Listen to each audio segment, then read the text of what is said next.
Muy buenas tardes. Un saludo especial en nombre de la doctora Gloria Estela López Jaramillo, presidente del Consejo Superior de la Judicatura, de los demás magistrados que integran la corporación. Asimismo, un saludo muy especial en nombre de la doctora Marilucero Novoa Moreno, directora de la Escuela Judicial Rodrigo Lara Bonilla. Sean todos bienvenidos a esta conferencia virtual denominada La acción por abuso de mayoría en la jurisprudencia societaria en Colombia, que hace parte del tercer ciclo de capacitación en tecnologías de la información y las comunicaciones.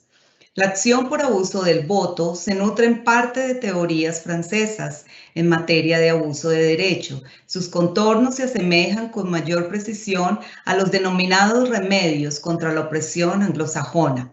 Es por lo anterior que la conferencia del día de hoy tiene como propósito abordar los principales desarrollos jurisprudenciales que ha tenido la acción por abuso del derecho de voto prevista en el artículo 43 de la Ley 1528 del 2018, en el cual se ve claramente que el accionista que abuse de sus derechos en las determinaciones adoptadas en la Asamblea responderá por los daños que ocasione sin perjuicio que la Superintendencia de Sociedades pueda declarar la nulidad absoluta de la determinación adoptada por ilicitud del objeto.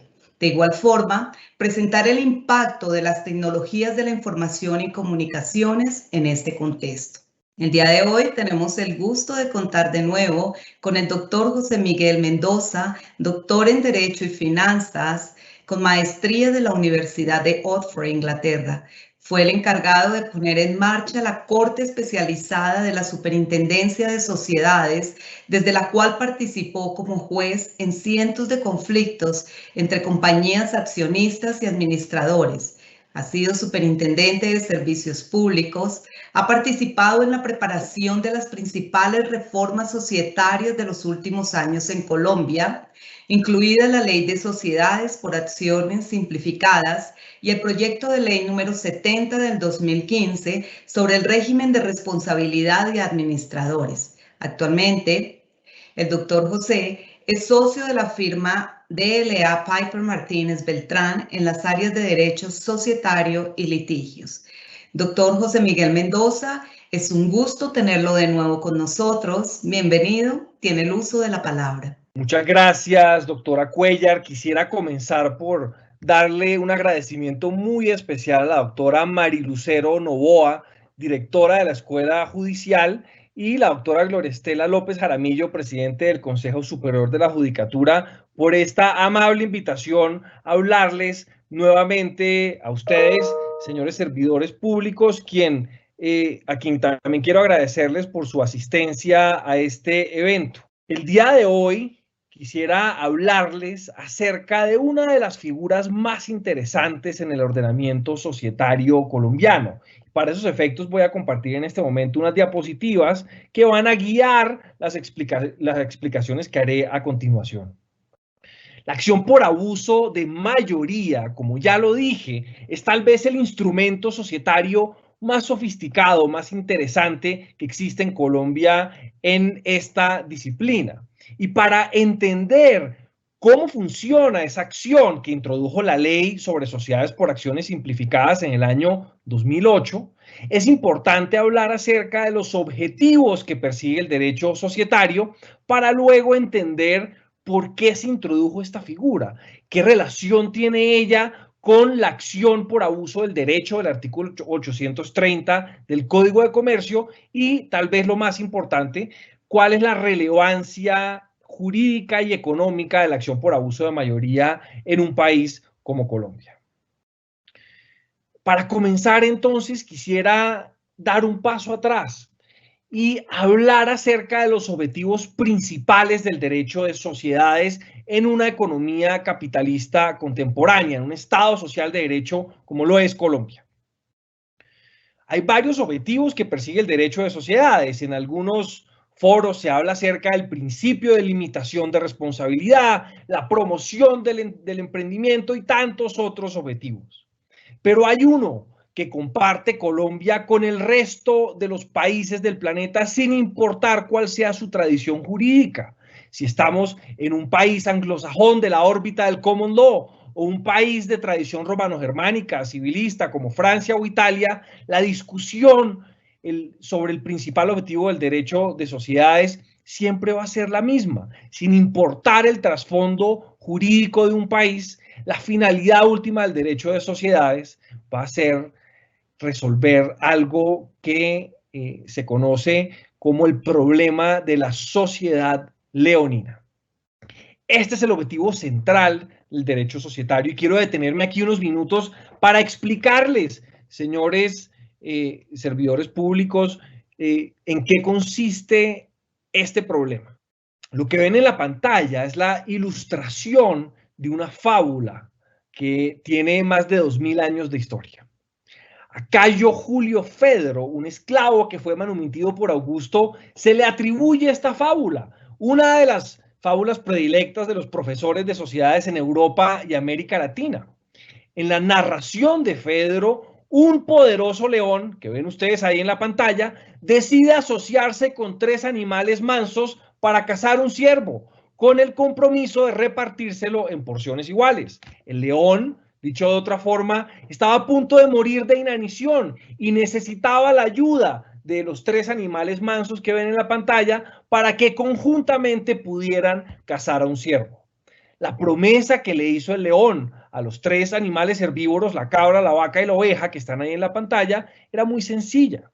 Si se unían los esfuerzos de estos 4 animales para cazar el ciervo y resultaba exitosa la empresa social, el león se comprometía a repartirle a cada uno de sus socios una porción equitativa de la presa, una 1/4 parte del ciervo para cada uno de ellos. Cumplido el propósito de la empresa social, cazado el ciervo, y en el instante en que los animales se disponían a distribuir sus utilidades, es decir, la 1/4 parte del ciervo, en las proporciones que habían convenido, retumbó en ese momento el rugido del león, seguido de estas palabras. Y aquí abro comillas y les voy a contar qué dice exactamente Fedro en una traducción al castellano de hace algún tiempo ya. Dijo el león lo siguiente: yo tomo la primera porción porque me llamo León. La segunda me la daréis a mí porque soy valiente. La tercera me seguirá porque valgo más que ustedes y de mala manera terminará si alguien tocara la 4ª. En síntesis, pues, el león se quedó con la totalidad del ciervo y le incumplió a sus socios la promesa que les había hecho y que los había llevado a ellos a celebrar lo que es en esencia un contrato de sociedad con el león. Inspirados en esta fábula de Cayo Julio Fedro, los romanos acuñaron la expresión que ven en la parte superior de la pantalla, societas leonina. Con esa expresión se referían los romanos a esas asociaciones reprochables en las que un socio no participaba de las utilidades que producía la empresa social. Y fue tal el repudio que produjo esta figura entre los romanos que Ulpiano en el Digesto la calificó a las societas leonina como una figura injustísima, merecedora de la sanción de nulidad. Esa aversión hacia las societas leoninas, es decir, una asociación en la que un socio no recibía parte de las utilidades que producía la empresa social, esa aversión fue recogida luego en el Código Civil Napoleónico de 1804, donde también se prohibían las sociedades leoninas, y luego, increíblemente, por vía de trasplante, difundida hacia otros países civilistas, incluida Colombia. Hoy, en el artículo 150 del Código de Comercio, está la restricción de las sociedades leoninas que inicialmente incluyó Ulpiano en el Digesto y que reza en ese artículo 150 de la siguiente forma: las cláusulas del contrato que priven de toda participación en las utilidades a alguno de los socios se tendrán por no escritas a pesar de su aceptación por parte de los socios afectados con ellas.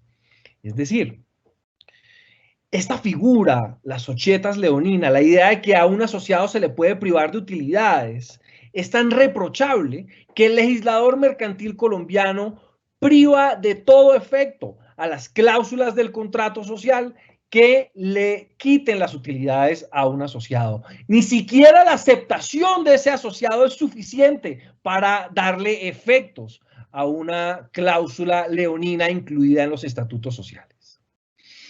Por supuesto que desde las épocas de Ulpiano a nadie en su sano juicio se le ha ocurrido incluir una cláusula de estas en los estatutos de una compañía, porque la sanción, desde el digesto, pasando por el Código Civil Napoleónico y hasta nuestro Código de Comercio, siempre ha sido la misma, un reproche estatal absoluto que tiene la forma de una ineficacia, una sanción que opera de pleno derecho bajo el inciso segundo del artículo 150 del Código de Comercio. Si nadie incluye cláusulas leoninas en los estatutos de compañías en Colombia, ¿por qué entonces les digo yo que este es el principal problema del derecho de sociedades? Aquí viene entonces la explicación. Resulta que el problema de la sociedad leonina ha tomado unas formas diferentes. Ya el problema no consiste en la inclusión de cláusulas que priven a un asociado de utilidades, sino más bien en conductas leoninas que un accionista controlante o mayoritario, es decir, el que tiene más de la mitad más una de las acciones de la compañía, puede emplear para arrebatarle a un minoritario, es decir, el que tiene menos de la mitad más una de las acciones, las utilidades que le corresponden a ese minoritario. Para que entiendan este problema en su expresión máxima, miren el ejemplo que está en la pantalla en este momento. Acme SAS tiene dos accionistas. Del lado izquierdo de la pantalla, el controlante con el 70% de las acciones, ese señor hidrocefálico que ven ahí, y del lado derecho de la pantalla, una accionista minoritaria con el 30% de las acciones de la compañía. Siguiendo las reglas generales de repartición proporcional de utilidades, al accionista controlante le corresponden el 70% de las utilidades que produzca la compañía en un ejercicio determinado y a la minoritaria le corresponde recibir el 30% restante. Si Acme SAS, esta compañía, produce un superávit de utilidades de 1.000 millones de pesos, al controlante le corresponden 700 millones por sus derechos económicos en la compañía, porque él tiene el 70% de las acciones en circulación, y a la minoritaria le corresponden 300 millones de pesos. Si se repartiera de esa manera el fondo de las utilidades, 700 para el controlante, 300 para la minoritaria, estaríamos frente a un reparto simétrico de utilidades, proporcional. El problema de la sociedad leonina se manifiesta cuando el controlante, el señor que tiene el 70%, le arrebata a la minoritaria la totalidad o una porción de esos 300 millones de pesos que le corresponden a ella. Es decir, el controlante se comporta como el león de la fábula de Fedro y de un zarpazo le arrebata una parte o la totalidad de esos 300 millones a la accionista minoritaria. Según la doctrina económica, entonces, el problema de la sociedad leonina es en realidad un problema de repartos asimétricos de utilidades. ¿Cómo ocurre esto en la práctica? ¿Qué puede hacer el controlante para quedarse con los 300 millones de pesos de la accionista minoritaria en el ejemplo que ven en la pantalla? Para explicarles qué ocurre en la práctica, es importante hablar sobre las diferentes modalidades y actos o negocios jurídicos que puede usar un accionista controlante para expropiar a la minoritaria. Ese es el término de rigor. Expropiarla no significa quitarle sus acciones, significa quitarle una parte de esos derechos económicos, de esos 300 millones de pesos que ella tiene derecho a recibir por tener el 30% de las acciones de la compañía. Lo primero que puede hacer el accionista controlante es simplemente ordenarle al representante legal de la compañía que le haga un préstamo de 1.000 millones de pesos a ese accionista controlante. Es decir, que disponga de los excedentes de liquidez de la compañía, que disponga de esas utilidades para hacerle un préstamo al accionista controlante. Con la celebración de ese contrato de mutuo, ya no quedan utilidades por repartir. No hay dineros líquidos que puedan usarse para entregarle 300 millones de pesos a la minoritaria. Y por supuesto, el accionista controlante puede exigir que ese préstamo se le otorgue, digamos, a 10 años sin intereses ni garantía. Y aunque para efectos tributarios puedan existir intereses presuntos, lo cierto es que ese contrato de mutuo celebrado, como lo ven ahora en la pantalla, es suficiente, aunque un poco burdo, para extraer, para distraer las utilidades de la compañía y evitar que la minoritaria tenga acceso a esos 300 millones de pesos que le corresponden. Pero supongamos que el controlante no quiere ser tan evidente en su maniobra de expropiación. Supongamos que el controlante no quiere usar un préstamo leonino, que es tal vez una manera demasiado fácil de detectar para expropiar a la minoritaria. ¿Qué más puede hacer el controlante? Algo que ocurre con alguna frecuencia. El controlante entonces decide contratar a la totalidad de sus familiares y allegados para que nutran la planta de empleados de la compañía, les asigna unos salarios que pueden ser exorbitantes y de esa manera los 1.000 millones de pesos ya no se destinan a repartir y pagar dividendos, de los cuales le corresponderían 300 millones a la minoritaria, sino a pagar los salarios munificentes de este grupo de familiares y allegados al controlante. Esto puede ser también un poco extraño si hay una superpoblación de funcionarios que no hacen nada, entonces tal vez el controlante pueda decidir usar otra maniobra para marchitar las utilidades y consumir él esos 1.000 millones de pesos sin tener que compartirlos con la minoritaria. Esto que ven en la pantalla ahora es la manera o la vía más frecuente, más habitual por la que el accionista controlante decide comportarse como el león de la fábula de Fedro y consumir las utilidades que en este caso le corresponderían a la minoritaria. Operaciones con sociedades vinculadas. El accionista controlante, además de tener el 70% de las acciones de ACME, tiene el 100% de las acciones de las compañías azules que ven ustedes en la pantalla en este momento. Y esas compañías azules le prestan servicios a ACME SAS, le venden insumos, le compran activos subvalorados y el efecto neto de todas estas operaciones, algunas artificiosas, otras con valores inflados, el efecto neto de esas operaciones es transferir los 1.000 millones de pesos de ACME SAS, donde el controlante tiene apenas el 70% de los dividendos, a las compañías azules, en las que el controlante tiene el 100% de los dividendos. Y detrás de esta maniobra pueden encontrarse operaciones en apariencia legítimas, contratos típicos. Aquí puede haber contratos de compraventa, de prestación de servicios, de arrendamiento, pero todos con una pequeña dosis de veneno. De pronto el arrendamiento, el canon que paga ACME SAS está muy por encima del precio de mercado. De pronto los servicios que le prestan las compañías azules a ACME SAS no se están prestando en realidad, como ha ocurrido en tantos casos sonados en los últimos años. De pronto, la compraventa que hace una de estas compañías azules para adquirir un activo de ACME SAS está diseñada para favorecer a las compañías azules. Sin importar cuál sea el negocio jurídico que se utilice, lo cierto es que estas operaciones entre sociedades vinculadas pueden usarse para que el controlante desvíe los recursos, el superávit de ACME SAS y, volviendo a la diapositiva anterior, evite que la minoritaria tenga acceso a esos 300 millones de pesos que le corresponden por derecho. Aquí no terminan las intenciones expropiatorias del controlante.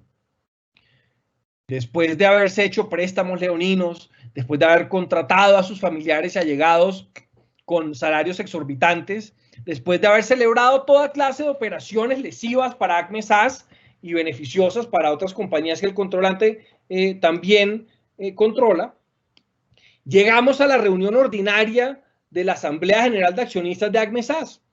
La accionista minoritaria llega con la esperanza de que le paguen los dividendos que le corresponden. Ella pensó que la compañía había generado un superávit y que le iban a pagar 300 millones de pesos en esta reunión. Al momento de presentar el informe de gestión, sin embargo, el representante legal se para y dice: señores accionistas, lo sentimos, las utilidades de 1.000 millones de pesos ya no son de 1.000 millones de pesos. la compañía ha tenido que destinar esos excedentes de liquidez para contratar nuevo personal calificado, para hacer unos préstamos, para contratar con unas compañías la prestación de servicios y comprar los insumos que se requieren para que sigamos operando. Esos 1.000 millones de pesos que ustedes pensaban que teníamos para repartir, ya no son 1.000, son 100 millones de pesos. Y ¿saben qué, señores accionistas? La recomendación de la administración es que se retenga el 100% de las utilidades. Esos 1.000 que se convirtieron en 100 tampoco se van a repartir. En ese momento el controlante alza la mano y dice, es importante que se retengan las utilidades y que los accionistas puedan demostrar de esa manera su compromiso con la compañía y se pueda proteger nuestro futuro. Cuando la minoritaria alza la mano y pregunta por qué se marchitaron las utilidades de esa forma, hay 50.000 explicaciones que puede dar el administrador aliado con el accionista controlante, que estamos en pandemia, que la fiebre porcina en Asia puede afectar las operaciones de la compañía, que este fue un año de mundial y no nos fue tan bien, que se lesionó el futbolista famoso de turno y eso ocasionó una depresión en las ventas. Cualquier justificación ostensiblemente razonable es suficiente para decirle a la minoritaria que sus utilidades desaparecieron. ¿Cómo se justifica luego la retención de utilidades? Más fácil aún. El futuro es incierto. El próximo año hay elecciones presidenciales. El dólar ha subido, se ha apreciado respecto del peso. La entrega de las vacunas está demorada. Cualquier justificación es suficiente para que el controlante pueda justificar una retención de las utilidades marchitas que quedaban. Y como si todo esto fuera poco, en el punto de proposiciones y varios de la reunión ordinaria de la Asamblea, el controlante alza la mano y dice, señores accionistas, en vista de la incertidumbre futura y las crecientes necesidades de liquidez de la compañía, vamos a proponer una capitalización. Vamos a emitir nuevas acciones para recaudar recursos que permitan ensanchar las operaciones industriales y comerciales de la compañía. Miren ustedes entonces la posición tan precaria de nuestra accionista minoritaria. Ella no solo llegó a la asamblea con la idea de que le iban a pagar 300 millones de pesos y esa plata desapareció, sino que ahora le va a tocar poner plata. No solamente no va a recibir, sino que ahora le toca de su bolsillo poner recursos. El controlante propone entonces que se capitalice la compañía en 1.000 millones de pesos y le dice, señora accionista minoritaria, usted puede poner 300 millones de pesos, que es lo que le corresponde en ejercicio de su derecho de preferencia, para contribuir al futuro de la compañía.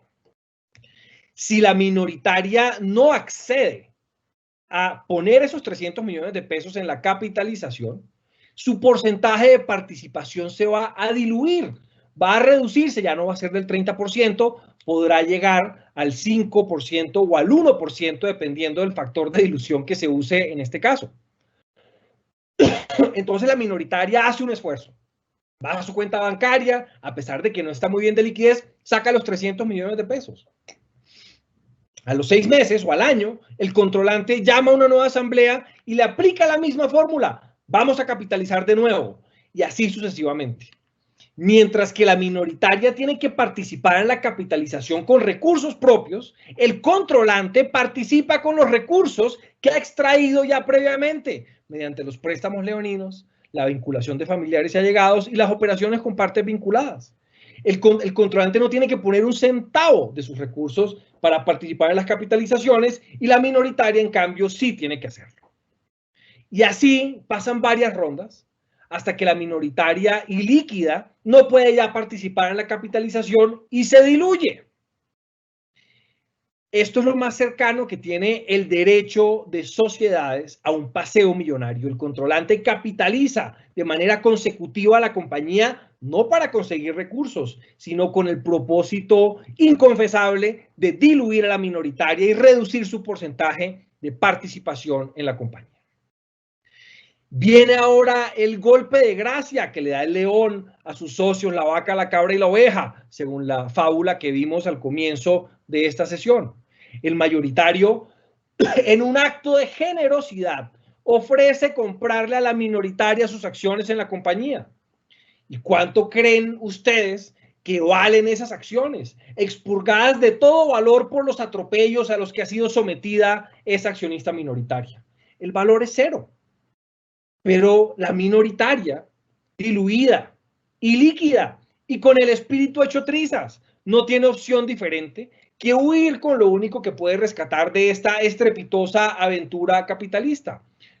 Es decir, tiene que aceptar la oferta del controlante sin importar cuál sea el valor y se lleva así su merecido escarmiento por haberse aventurado a comprar una posición minoritaria en el capital de una compañía colombiana. Esta historia de terror que les estoy contando se ha repetido en 1000 sociedades sin que nadie pueda hacer nada para defender a los accionistas que fueron víctimas del desfalco.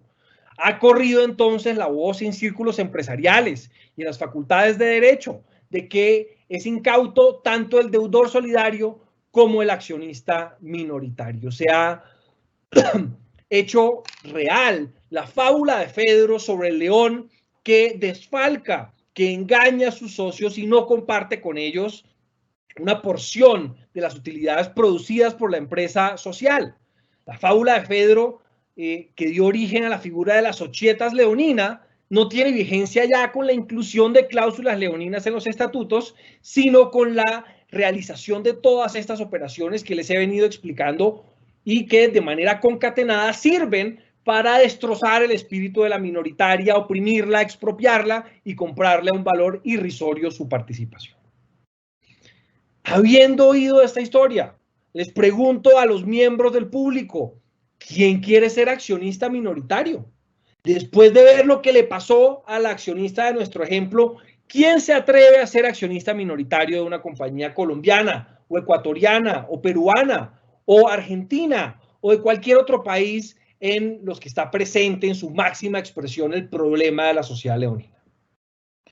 Tal vez alguien se debe estar preguntando ya cuál es la relevancia de esta discusión.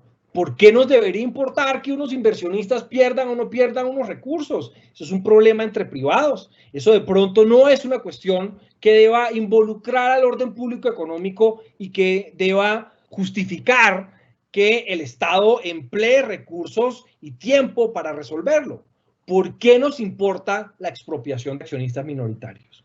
La razón es muy sencilla y ha sido corroborada empíricamente en la doctrina y la literatura económica.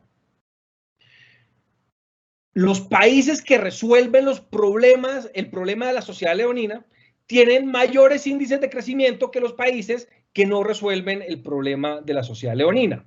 Porque la protección de esa inversionista minoritaria que ven ahí ustedes en la pantalla, de esta pobre accionista minoritaria, esa protección promueve el desarrollo de los mercados financieros. Entre mayor protección tenga un inversionista minoritario, mayor propensión va a tener ese inversionista a comprar acciones en compañías. Y eso a su vez va a alentar el crecimiento de los mercados de valores, va a facilitar la financiación de nuevos emprendimientos y va a tener como consecuencia correlativa un mayor crecimiento económico. Les dije que esto fue ya corroborado empíricamente. Ahí está la prueba.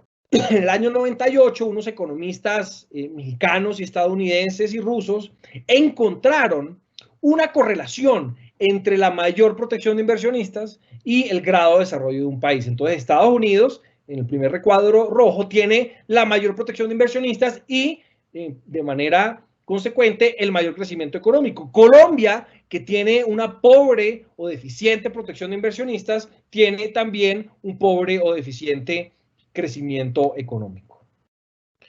Estos números que ven en la pantalla tal vez son un poco estériles para darles una idea de lo poderoso que es el efecto de resolver el problema de la sociedad leonina. Por eso a continuación les voy a mostrar lo que es tal vez mi foto favorita de todo Internet. Cuando se resuelve el problema de la sociedad leonina, cuando un Estado logra proteger a los inversionistas minoritarios, la sociedad de capital puede cumplir con su propósito esencial de llevar los recursos del ahorro hacia los emprendimientos en los que mejor uso se van a hacer de esos recursos. Eso que ven en la pantalla, unos garajes, unas casas con los nombres de grandes compañías encima, ese fue el lugar de constitución de cada una de estas compañías, las más grandes hoy del planeta. Comenzaron toda su vida hace muy poco tiempo, en el caso de Amazon, por ejemplo, hace apenas unos 25 años, en unos garajes, y lograron financiarse, lograron conseguir los recursos requeridos para crecer de la mano de inversionistas minoritarios que se sentían cómodos depositando sus ahorros en acciones en estas compañías. Y gracias a que los minoritarios no temían a que los fueran a expropiar y a defraudar, estas compañías pudieron crecer, generar empleos y detonar un crecimiento económico inusitado como suele verse en Estados Unidos. En Colombia la situación es muy diferente. Nuestra bolsa de valores, muy bien administrada, está cerca del colapso. Cada día hay menos compañías en la bolsa de valores de Colombia. Ya los ingresos a la bolsa, las ofertas públicas iniciales son raras. Ocurre una vez cada año bisiesto. Es más habitual ver compañías que se salen de la bolsa que compañías que están entrando a la bolsa. ¿Por qué? Porque nadie quiere invertir en acciones de compañías colombianas. Nadie quiere asumir una posición minoritaria por temor a terminar como la accionista minoritaria de nuestro ejemplo. Y mientras los colombianos aterrorizados se abstienen de comprar acciones en bolsa, se abstienen de invertir sus ahorros en acciones, en emprendimientos innovadores, los emprendedores colombianos están en una situación de inanición financiera, no encuentran recursos para financiarse. ¿Y por qué no los encuentran? Porque la sociedad de capital no está funcionando y no está cumpliendo con esa función de llevar los recursos de los inversionistas a manos de estos emprendedores. ¿Por qué eso no está ocurriendo? Como ya lo hemos visto, y esto se remonta a una historia de más de 2000 años, esto no está funcionando por el problema de la sociedad leonina que los romanos identificaron con tanta precisión. ¿Cómo se resuelve entonces el problema de la sociedad leonina? ¿Qué soluciones tiene el ordenamiento colombiano para evitar que esa accionista minoritaria sea expropiada inmisericordiamente, como en el ejemplo que les traje al comienzo de esta sesión? Una de esas herramientas está en el artículo 43 de la ley SAS y es la acción por abuso de mayoría, lo que nos trae aquí el día de hoy. Esta acción por abuso de mayoría es simplemente una manifestación local de una figura extranjera que en Francia se conoce como el abuso de mayoría también, en Estados Unidos y Canadá y otros regímenes anglosajones como las acciones judiciales contra la expropiación. ¿Qué buscan estas acciones? Evitar que a los accionistas minoritarios los expropien, evitar la conducta leonina del accionista controlante. La acción por abuso de mayoría de la ley SAS, que ven ahí descrita en la pantalla, busca evitar la expropiación que ocurre en el seno de la Asamblea General de Accionistas. Me explico. Cuando un controlante decide retener injustificadamente utilidades para expropiar a la minoritaria o decide capitalizar la compañía para diluir a la minoritaria o toma cualquier otra potestad de la Asamblea y la usa como un mazo de guerra para atacar a la minoritaria, esta acción está disponible para solicitar la nulidad absoluta de esa decisión asamblearia aprobada con el propósito de causar un daño. Esta acción es diferente de la que está contemplada en el artículo 830 del Código de Comercio. La diferencia viene, de un lado, por los presupuestos que debe acreditar un demandante ante el juez para que proceda a la acción por abuso de mayoría. Esos supuestos son diferentes a los del artículo 830. Y de otro lado, la segunda gran y tal vez más importante diferencia es que la consecuencia del abuso de mayoría, en caso de que prosperen las pretensiones, es la nulidad absoluta de la determinación adoptada, mientras que el artículo 830 del Código de Comercio tiene como única posible consecuencia una indemnización de perjuicios. Y esto es muy importante porque, y piénsalo en el caso de una dilución, si la accionista minoritaria tenía el 30% de las acciones, la diluyeron en una capitalización abusiva y ahora tiene el 1%, va a ser muy difícil tasar los perjuicios que ella sufrió por pasar del 30% al 1%. Ella lo que quiere es que se retrotraigan los efectos del acto abusivo y le restablezcan su posición como accionista del 30% de las acciones de la compañía. Veamos ahora cuáles son los presupuestos para que prospere una acción por abuso de mayoría. Según el artículo 43 de la ley SAS, hay dos supuestos que deben acreditarse ante el juez. Primero, que con el ejercicio del derecho de voto se le causó un perjuicio a un accionista o se obtuvo una ventaja injustificada para el controlante o para un tercero. Este presupuesto suele ser muy fácil de probar. El perjuicio en la mayoría de casos de expropiación salta a la vista. La ventaja injustificada es apenas palpable en casos de expropiación bajo hipótesis de conductas leoninas. Este primer supuesto no representa un reto real para los demandantes. El segundo, en cambio, es el principal obstáculo para que prosperen las pretensiones en un proceso por abuso de mayoría. El demandante que quiera salir victorioso en un proceso de esta naturaleza tiene que probar no solo que hubo un perjuicio, una ventaja injustificada, sino que el derecho de voto se ejerció con el propósito, con la intención de causar y de producir ese resultado irregular, de producir ese perjuicio o de procurar para un tercero, para el controlante, una ventaja injustificada. Y la carga probatoria de este segundo presupuesto es altísima. Hicimos hace algún tiempo una revisión estadística de los 100 casos por abuso de mayoría que han tramitado las cortes y superintendencias en el país. Encontramos que la gran mayoría de esas demandas tienen como resultado la desestimación de las pretensiones. El demandante casi siempre pierde, y casi siempre pierde porque no puede probar ante el juez el segundo presupuesto, la intención lesiva. Y como ustedes bien saben, el problema de probar la intención lesiva no es fácil de resolver. No basta con sentar al controlante en el estrado judicial y en un interrogatorio de parte fulminante provocar una confesión. Eso rara vez ocurre por fuera del cine. En la práctica, en realidad el controlante va a llegar preparado, va a saber cómo defenderse, no va simplemente a alzar la mano y confesar y decir, sí señor, yo aprobé la capitalización para diluir a la minoritaria. Le corresponde entonces al demandante encontrar los indicios que permitan convencer al juez de que el controlante tomó la decisión demandada con el ánimo de causar un daño. Esos indicios no son fáciles de encontrar tampoco, pero en la jurisprudencia societaria colombiana hay unos indicios que se presentan frecuentemente, con alta recurrencia, en los casos en los que el demandante ha salido victorioso.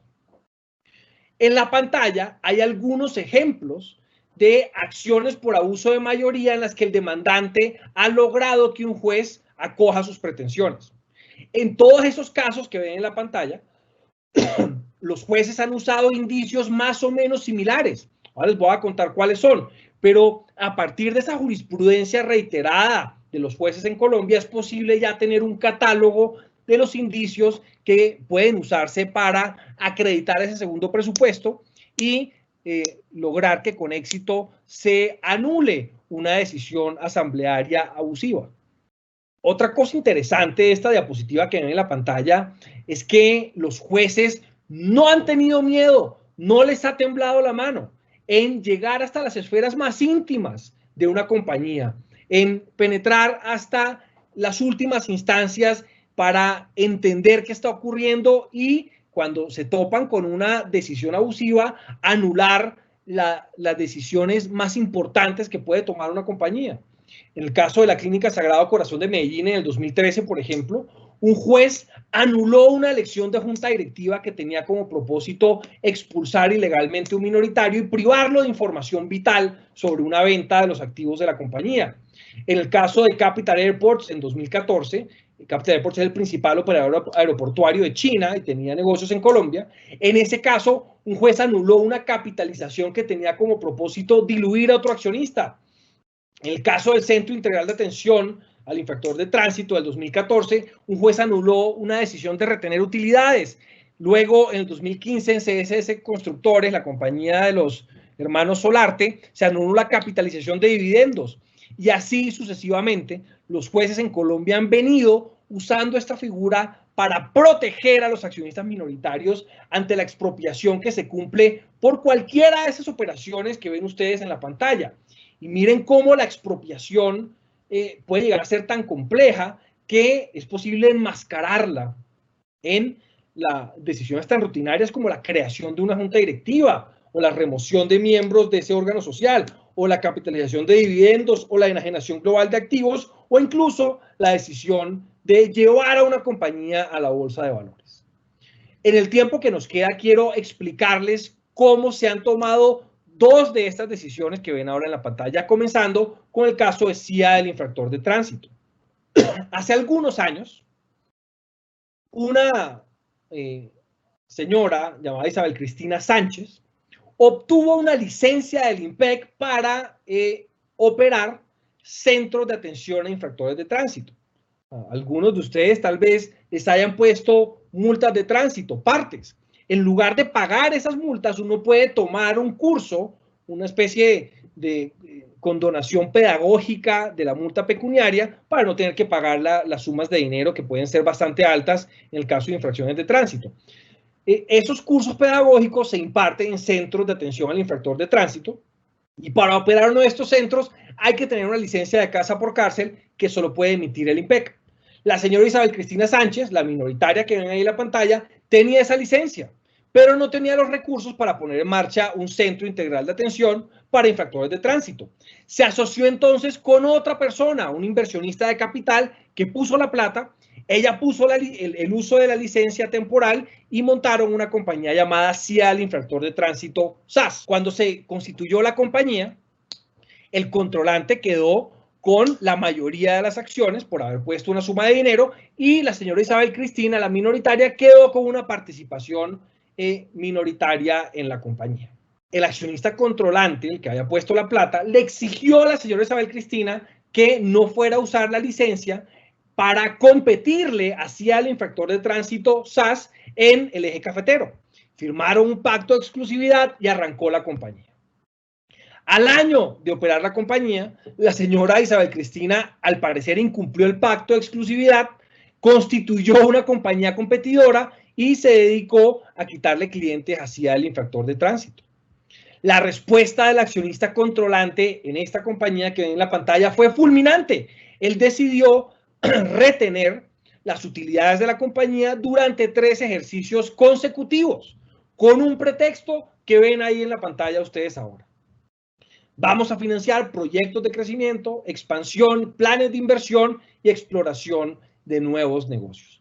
Vamos a retener utilidades para financiar el crecimiento de la compañía con un proyecto que tenemos ya muy bien diseñado en la administración de la sociedad.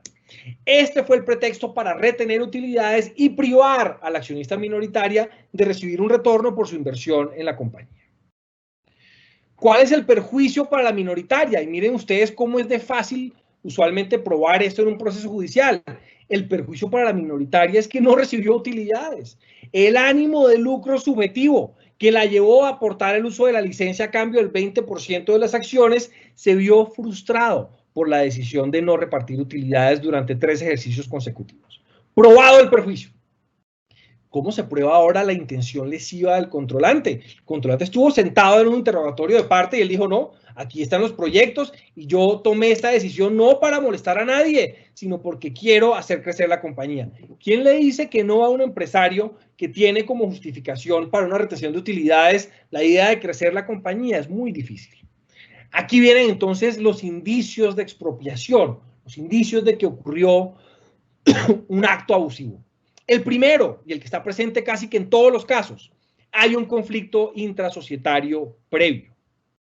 Siempre que hay una decisión abusiva, suele haber detrás una rencilla, una desavenencia, algún enfrentamiento agudo entre los accionistas que sirvió como motivo para tomar la decisión abusiva. El segundo indicio, muy importante, el tal proyecto no existía. Cuando le pidieron al accionista controlante que mostrara cuál era el proyecto que había llevado a que durante 3 años se retuvieran utilidades, el controlante mostró 14 diapositivas, sin proyecciones de flujo de caja, sin estimaciones de retorno esperado por la inversión del proyecto, 14 diapositivas un poco rudimentarias, sin información financiera y sin datos suficientes para justificar una retención de utilidades. El controlante en este caso también tuvo la mala fortuna que los recursos que retuvo, en lugar de invertirlos en el crecimiento de la compañía, los usó para especular en la bolsa de valores. Y aquí viene su mala suerte, los invirtió en Interbolsa y perdió hasta el último centavo de los recursos que supuestamente se iban a usar para financiar un proyecto de expansión. Luego, a través de una serie de correos electrónicos, logró reconstruirse lo que en realidad había ocurrido. El accionista controlante, molesto por la violación de este pacto de exclusividad, había decidido hacer justicia en mano propia. Había decidido, mediante una vía de hecho, un acto de fuerza, retener utilidades, inventarse un proyecto de expansión ilusorio para privar a la minoritaria de utilidades. ¿Qué ha debido hacer ese accionista controlante ante la violación del pacto de exclusividad? Demandar a la minoritaria, demandarla por la violación del pacto de exclusividad. Pero no, lo que no puede hacer el accionista controlante es retener injustificadamente las utilidades con una justificación ilusoria y de esa manera privar a la minoritaria de utilidades. En la sentencia, y esto es importante, la sentencia que resuelve este caso y que anula la decisión de retener utilidades y que ordena la repartición de utilidades, se explica la relación entre esas decisiones abusivas del controlante y la prohibición de la Societas Leonina que Ulpiano incluyó en el digesto. Voy a leer rápidamente la primera parte de ese párrafo que está en la pantalla en este momento.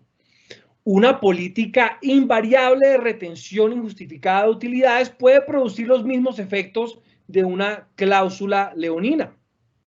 El juez debe entonces esclarecer si esa retención obedece una finalidad legítima de negocios o si por el contrario es producto de la intención deliberada del controlante de lesionar a los accionistas minoritarios. Y en este caso específico se estableció que la conducta del controlante estaba orientada a privar a la minoritaria de utilidades a manera de retaliación por la violación de ese pacto de exclusividad. Otro caso muy interesante, CDA del Arauco. Esto es un centro de diagnóstico automotriz en el que se presentó un conflicto entre controlantes y minoritarios, un conflicto personal. El controlante, para marchitar las utilidades de la compañía, decidió crear una junta directiva en la que estaban sus familiares y allegados y a la cual le asignó un salario tan exorbitante, tan munificente, que excedía en un 3000%, ojo con el número 3000%, las utilidades generadas por la compañía. Es decir, el salario de los miembros de la junta directiva consumía la totalidad de las utilidades de la sociedad. Y aquí hay un gran problema para el juez que se tope con un caso de estos. Parece ser algo realmente abusivo, pero ¿será que un juez puede decirle a un empresario, oye, usted no puede tener una junta directiva? ¿O usted no puede poner a sus hijos o conocidos en la junta directiva? O peor aún, ¿usted no puede ponerle ese salario a los miembros de la junta directiva? Esta modalidad de expropiación es realmente difícil de detectar porque se esconde detrás de una decisión que es absolutamente íntima y que pertenece a la órbita de discreción de los empresarios. Puedo tener una junta directiva con quien yo quiera y asignar el salario que me plazca. Sí, a menos que la junta se esté usando como un mecanismo de expropiación, que fue lo que ocurrió en este caso. ¿Cuáles fueron los indicios que usó el juez en este caso para detectar la conducta abusiva? Primero, el de siempre, un agudo conflicto personal, un conflicto intrasocietario entre el controlante y el minoritario expropiado. Segundo, la decisión se tomó de manera intempestiva y sin justificaciones. Un día, en una asamblea, de manera sorpresiva, se dijo, vamos a tener una junta directiva sin explicar por qué. Los directores nombrados, además, no tenían ninguna experiencia en el sector. Uno de los directores era la hija de 20 años del controlante que estudiaba antropología. Y la pregunta es, bueno, ¿y qué tiene que ver la antropología con la administración de un centro de diagnóstico automotriz donde se hacen revisiones técnico-mecánicas? No hubo una explicación satisfactoria. Y, por supuesto, la excesiva desproporción entre los honorarios de los directores y las utilidades. Hasta aquí la historia está incompleta. Es posible que en la mitad de un agudo conflicto personal entre los accionistas se tome una decisión inmediata, intempestiva, de crear una junta directiva y en esa junta se nombren a los familiares sin experiencia del controlante con unos salarios altísimos. Hasta ahí uno puede darle el beneficio de la duda al controlante. Hombre, de pronto él sí quiere promover los mejores intereses de la sociedad. Pero el último indicio fue determinante. ¿Qué hizo esa junta directiva durante los 2 años que operó? Si la respuesta es, hombre, mire, hicieron unos planes estratégicos que llevaron a que la compañía creciera, de pronto hay un argumento a favor del controlante. pero esa junta directiva no hizo absolutamente nada. Supuestamente se reunían una vez al mes a leer un informe administrativo durante 10 minutos y cerraban la sesión. Hay dudas incluso sobre circunstancia de que se hubieran reunido. Es posible que ni siquiera se hubieran reunido. Entonces, una junta que no cumplía ninguna función real y que además tenía todo ese lastre que les acabo de contar, fue a ojos del juez usada como un mecanismo para expropiar al minoritario. En la sentencia que se dijo, miren la pantalla, y esta es la conclusión de la sentencia en el caso de Seda del Arauco Sas. La expropiación del minoritario se consumó mediante la creación de una junta directiva sin funciones discernibles, conformada exclusivamente por el controlante y sus familiares, y para cuyo simulado funcionamiento se destinaron sumas que exceden en forma apreciable el monto total de las utilidades generadas por la compañía. Paréntesis. Por eso es tan importante que el término de caducidad de la acción por abuso del derecho de voto sea de 5 años, como lo ha dicho la jurisprudencia en Colombia, y no sea el término de caducidad de la simple acción de impugnación del Código de Comercio, que es de 2 meses. Para encontrar, para desentrañar la intención lesiva de una acción por abuso de mayoría, tiene que haber pasado algún tiempo. En este caso, ese paso del tiempo fue crucial para acumular las pruebas de que durante 2 años la Junta Directiva no hizo absolutamente nada.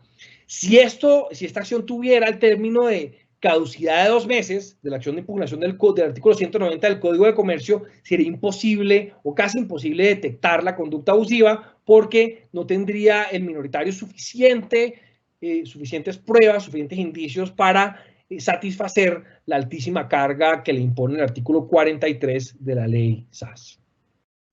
Para terminar, hay que decir algunas cosas, hay que reconocer lo que se ha hecho bien.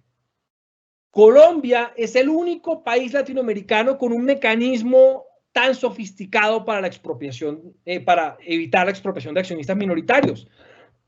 Nuestros colegas chilenos, los profesores de la Universidad de Santiago, por ejemplo, dicen: hay que seguir el ejemplo de Colombia, hay que incluir en nuestra legislación una acción parecida a esta y hay que darle a los jueces la discreción y la libertad para proteger a la minoría con esta acción tan importante. En Ecuador acaban de hacer lo mismo, acaban de reformar sus normas societarias para empoderar a los jueces en la lucha en contra de las sociedades leoninas. Y la labor del juez es indispensable en estos procesos. Por una razón. El juez es el único que puede ver más allá de lo evidente. El juez es el único que puede darse cuenta con su experiencia y su ojo clínico de que el controlante se está escondiendo detrás de razones de negocios que parecerían ser legítimas, pero no son, para expropiar al minoritario. La gran mayoría de los controlantes se porta bien, pero hay muchos que se portan mal. Y cuando un controlante dice: no, yo estoy capitalizando para financiar las operaciones de la compañía, hay un proyecto de inversión que tengo por ahí, o yo retengo utilidades con este otro propósito ilusorio, el juez tiene que tener el buen tino, la fortaleza de carácter para decir: no, señor, usted no está haciendo eso, aquí hay un claro abuso del derecho de voto y esa decisión que usted aprobó en la Asamblea es nula, de nulidad absoluta. Y con esa templanza de los jueces en Colombia vamos a lograr gradualmente resolver el problema de la sociedad leonina, el principal obstáculo para promover el desarrollo económico en Colombia desde el punto de vista del derecho de sociedades. Con eso quisiera agradecerles a todos por su atención y me encantará resolver ahora las preguntas que la doctora Mónica Cuéllar habrá de transmitirme. Muchas gracias de nuevo. Muchísimas gracias, doctor, y vamos al fragmento de preguntas. La primera: ¿cuál es el principal obstáculo para que la acción por abuso de mayoría funcione adecuadamente en América Latina? Sí, es una pregunta muy importante. Hay obstáculos de diferente naturaleza. Uno ya lo mencioné, y es que es muy difícil para un juez anular una decisión tan importante como nombrar una junta directiva o como capitalizar una compañía. De pronto el juez podrá pensar que si anula la capitalización puede dejar en aprietos financieros a la compañía. Y por eso el juez tiene que entender muy bien que en casos de abuso hay que proteger al accionista minoritario y hay que entender cuál sería el impacto de la decisión del juez sobre las finanzas de la sociedad. En la gran mayoría de los casos la compañía no se va a ver perjudicada si el juez anula una capitalización abusiva o anula la creación de una junta directiva espuria que se ha usado para expropiar a un minoritario. Pero hay un segundo obstáculo y quiero mencionarlo ahora que me hacen esa pregunta. El gran obstáculo, y no solo de esta figura, sino del funcionamiento del derecho societario colombiano y latinoamericano, tiene que ver con un cisma que existe inexplicablemente entre el derecho societario y el procesal. Cuando hay una gran reforma societaria, el experto en esa disciplina no habla con sus colegas procesalistas para entender cómo van a funcionar en la práctica estas acciones. ¿Quién tiene legitimación en la causa para presentar la acción por abuso del derecho de voto, por ejemplo? Nada se dice en la ley SAS sobre eso. ¿Cuál es la carga probatoria que debe satisfacerse? ¿Cabrá la carga dinámica de la prueba en estos casos? Si cabe, ¿cómo debe usarla el juez?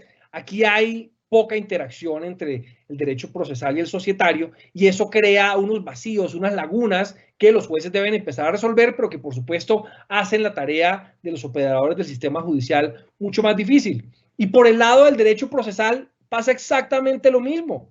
Cuando hay una gran reforma procesal, los procesalistas no hablan con sus colegas expertos en sociedades y de ahí salen algunos errores. En el Código General del Proceso, por ejemplo, se sigue hablando de la acción de impugnación en unos términos absolutamente desuetos. Se sigue hablando además de la suspensión de decisiones asamblearias en ese contexto y se le compara esa medida cautelar especialísima a la suspensión provisional de actos administrativos y se exige que se pruebe una ilegalidad manifiesta cuando eso no podría estar más alejado de la realidad.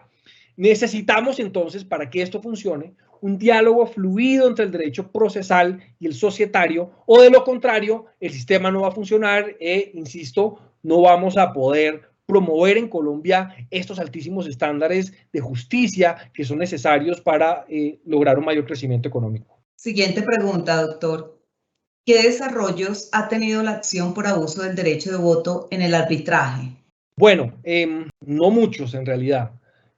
Antes de que se promoviera la ley SAS, hubo un par de laudos arbitrales antes de que se promulgara la ley SAS en el 2008, perdón, hubo un par de laudos arbitrales en los que se echaron para atrás unas capitalizaciones, pero lo cierto es que la acción por abuso del derecho de voto no ha tenido muchos desarrollos en el arbitraje. Y los pocos laudos que hay siempre le niegan, o por lo general le niegan las pretensiones a los demandantes. Puede haber un problema, y es que el árbitro está investido solo transitoriamente de facultades judiciales. El árbitro de pronto también es un abogado profesional que trabaja con compañías. Entonces va a ser más difícil para un árbitro, en algunas ocasiones, no siempre, tomar una decisión tan drástica como anular una capitalización. De pronto eso convierte al árbitro, que también es practicante, en un paria, en sujeto de rechazo en la comunidad empresarial. Entonces, esa podría ser una de las explicaciones para que la acción por abuso del derecho de voto no haya tenido tanto desarrollo en el arbitraje. Pero hay una segunda, que es muy relevante. Tiene que ver con los costos del arbitraje. Cuando un minoritario ha sido expropiado, como se los expliqué al comienzo de la sesión, cuando ha sido expropiado fulminantemente, no tiene liquidez para pagar un proceso judicial. Tiene que contratar árbitros, posiblemente peritos, pagar costas.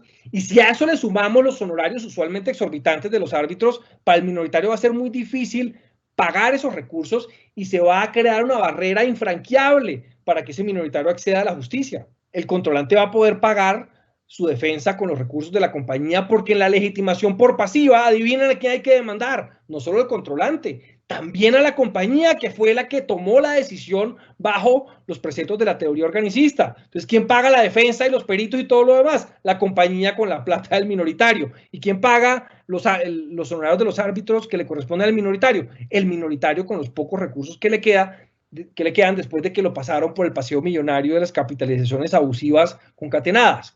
Entonces, el tema del costo del arbitraje y del vacío que existe y tal vez el campo inclinado de juego en contra del minoritario que existe hace muy difícil que estos casos lleguen al arbitraje con la frecuencia que se requeriría para tener suficientes antecedentes arbitrales en la materia. Última pregunta, doctor José. ¿Cuál es el término de caducidad de la acción por abuso del derecho de voto? Esto es un gran debate, porque hay dos posiciones. La primera, el término de caducidad es el del artículo 190 del Código de Comercio. 191. La acción de impugnación, que busca también la nulidad absoluta de decisiones asamblearias, pero por otras razones, tiene ese término de caducidad tan corto, porque aquí se busca, con esa acción, cuestionar temas formales como, por ejemplo, que la decisión se adoptó sin el número de votos previsto en la ley. Entonces, si eso es así de claro y así de fácil, tiene sentido que el término de caducidad sea de 2 meses. Pero en la acción por abuso del derecho de voto, el análisis probatorio es infinitamente más complejo y se requiere del paso del tiempo en muchos casos para poder probar ante un juez que la decisión que tomó el controlante fue abusiva. Por eso lo que se ha venido diciendo y se ha hecho carrera, afortunadamente, la tesis de que el término de caducidad de la acción por abuso del derecho de voto no es el del artículo 191 del Código de Comercio, que es de apenas 2 meses, sino el término general de caducidad de las acciones legales en materia de derecho societario, que está en el artículo 235 de la ley 222 del 95, y es un término de 5 años. Es suficiente para que el minoritario pueda prepararse, armar las pruebas y llegar con alguna probabilidad de éxito a un juicio en el que se debata el abuso del derecho de voto. Un agradecimiento especial al doctor José Miguel por su clara y pertinente explicación, donde al invocar el abuso del derecho de voto por mayoría, un accionista minoritario puede enfrentar con éxito la expropiación perpetrada por un mayoritario en el seno del máximo órgano social mediante la fijación de límites precisos a las potestades de los accionistas controlantes. La figura del abuso de mayorías abarata el costo de capital de las compañías constituidas en el país y promueve en consecuencia, como usted lo mencionó, doctor, el continuado desarrollo del mercado financiero nacional. De nuevo, nuestros agradecimientos. Gracias a los servidores y a las servidoras judiciales y a todas las personas que actúan en el sector justicia que se conectaron a esta conferencia virtual. Muchísimas gracias. Una feliz tarde para todos.